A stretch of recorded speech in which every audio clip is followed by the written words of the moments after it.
All ideas contrary to Mao's thinking and the objects that represented them had to be destroyed.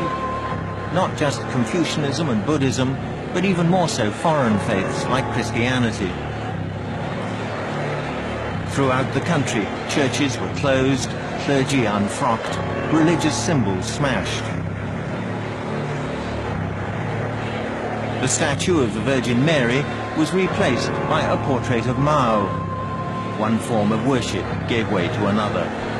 It has to become a better world, and of course it didn't. It became a much worse world.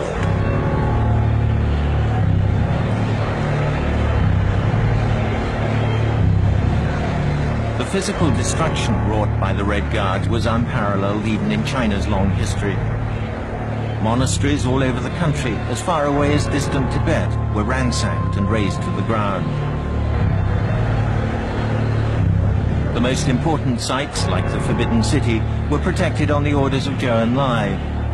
But elsewhere, Mao's stormtroops had free rein.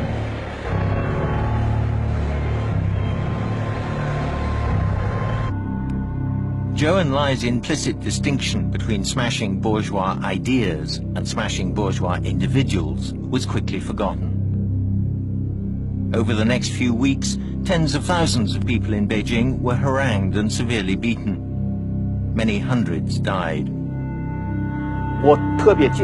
I can remember as though it were yesterday watching a group of strongly built students, including some of my own classmates, boys who practiced martial arts, jump up onto the platform. 1928, until he dared to criticize the chairman's Great Leap Forward, was dragged out and publicly vilified. To his Red Guard accusers, Peng was a three antes element: wasteful, corrupt and bureaucratic, disloyal to Chairman Mao. Jiang Wentian, Mao's predecessor as party leader in the 1930s, was damned alongside him. Both men had devoted their lives to the Chinese Revolution. Now, they have no rights. It was undergoing a slow descent into hell.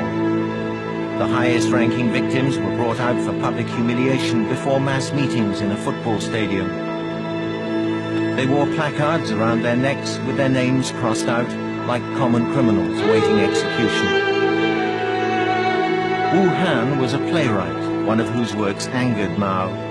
The chairman used it as a pretext to overthrow Wu's patron, the mayor of Beijing, Peng Zhen.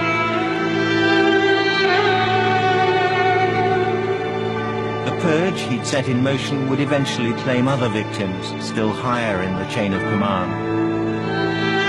Meanwhile, Peng and his colleagues were left to twist in the wind.